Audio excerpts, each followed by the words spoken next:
So which one are you? Grumpy, sneezy, or douchey? Gabriel, okay? They call me Gabriel.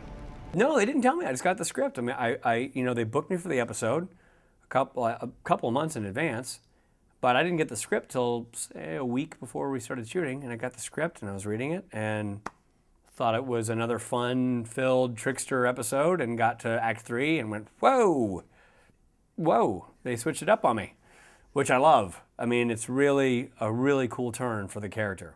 Why do you think I've always taken such an interest in you? Because from the moment Dad flipped on the lights around here, we knew it was all gonna end with you. Always. So he's always been an interesting character and involved in the boys.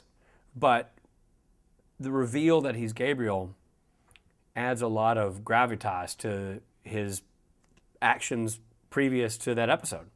It shows where he's coming from and why he cares so much, why he has so much emotional investment in Sam and Dean and what they're doing.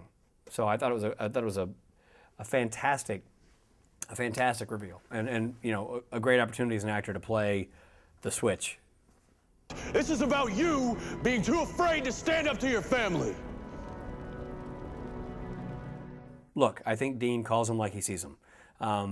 And he knew that there was something driving Gabriel's behavior that was more than just, you guys play your roles. Because why? Why would Gabriel really care that much?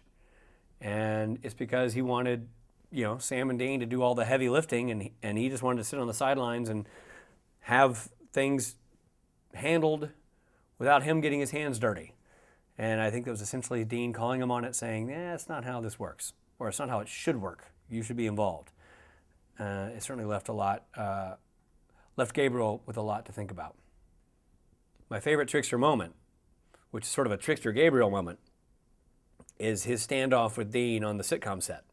I really love that sequence because he's playing with him, and Dean's saying, you're getting it from somebody. Whose side are you on? And I just can't quite keep it together. So, I confront him and even get physical with him, which I just loved. I love doing that as an actor, and I also loved the surprise that it was. It's a surprise even to the Trickster. He doesn't mean to let that much out or let that much anger go. And then he has to sort of scramble to try to take it all back. But it's a surprise for Dean, and it's a surprise for the Trickster. And so I really loved that whole sequence, that whole exchange with Jensen. I thought it was really fun to play and shoot, and I thought it came together really well. And so that's my favorite Trickster moment, even though it's technically Gabriel. But I guess technically they're all Gabriel. So I think angels are portrayed in a really fascinating light on the show. They certainly, if you do a study of angels in film, they're certainly more fallible in supernatural and have much more of a dual personality, good and evil, within them than you're accustomed to if you're just doing a straight Bible interpretation of angels who are good and come down and deliver good news and then vamoose. So it's really gutsy the way they have decided to go about telling their story with angels.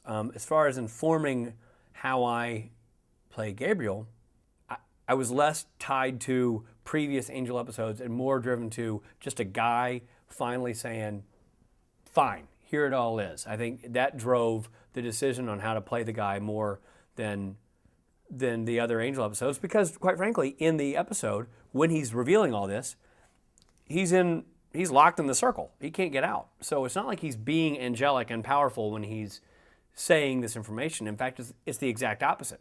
He's powerless when he's saying this information. So there's something very naked about that scene, because the Trickster's always had all this great power, and he can throw the boys around and move them through time and space and create whatever universe he wants around them. And then here comes Gabriel, who in theory should be as or more powerful, and because they've got him in the fire circle, his wings are totally clipped. So I thought it was a very interesting way to have him come clean about everything, because he was coming clean from such a position of weakness. and not from power. And it also enabled Dean to sort of give him a hard time, because if Dean had tried that and I wasn't in that fire circle, oh boy. I feel like he's so invested in Sam and Dean, loves to mess with those guys so much. There's got to be a connection that's deeper than just you guys play your roles. I think that he really has an affinity for those guys and relates to them. I mean, I think Dean's right. It's messed up family. Who doesn't understand that? Who doesn't understand brother issues? Who doesn't understand father-son issues? Certainly the Winchesters do, and really, so does Gabriel. So I think, what I would like to see happen is Gabriel at some point get involved on the side of the boys, because he seems to really relate to their dilemma. You will see me before the end of the season. That I will tell you. That I'm authorized to say. Beyond that, I say nothing.